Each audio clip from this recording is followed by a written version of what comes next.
of next year. Do you think that where Kenyans are at the moment, that they would choose peace over anything else? Or are Kenyans at the point where they've evolved, where they say, for the sake of peace, we are going to demand that certain things be? Yes. That must you go through a place of conflict to achieve that peace? Must you? The Kenyans would rather the second. Okay. Yes, of going through conflict to achieve it. Kenyans have reached a point where they think government listens only through action. And that's why I'm insisting that a conversation about 2060 now, 1 year to elections, is irrelevant, is diversionary, is not what anyone should listen to. People don't have food. People don't have food in 2026. Please, don't talk to us about 2060. And we have an election coming next year with a likelihood that you will lose election. So, the country can reset itself next year without you. Because if you say that, look, this election we must win, these people have no agenda. These people have an agenda to stop your theft. These people have an agenda to stop your misrule. These people have an agenda to stop your disrespect to the people who donated to you power. That's an agenda enough. Removal is an agenda. So there's an agenda to remove you, but at the ballot, we are saying you are bad for the country, bad for the harmony of it. You are supposed to be a symbol of national unity. Everyone who wakes up to speak in support of you spews hate.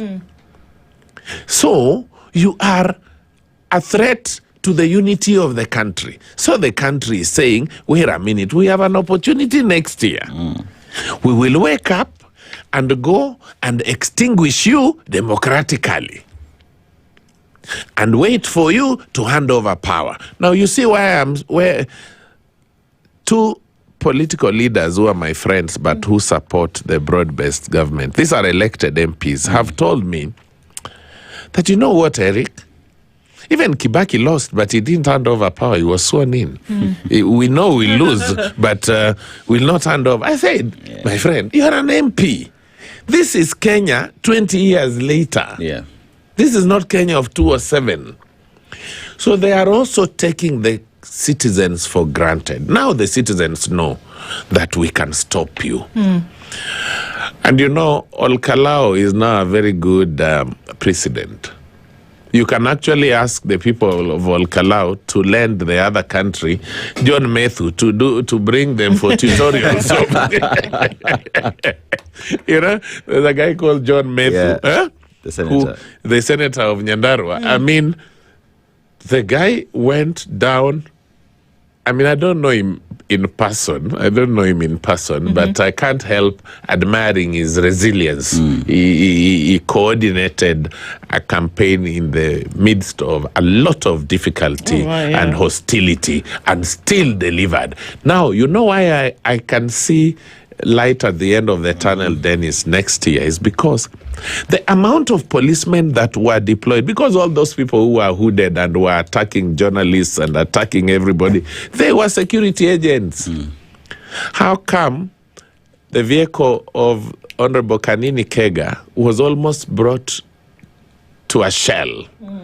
Then his driver is still arrested for not having number plates. But there were very many other vehicles that didn't have number plates. But if there was an investigative expose by, I think, was it The Nation? I saw a very good piece by the media, which was showing this is a vehicle here, this is this gentleman here, this is him now shooting, this is him.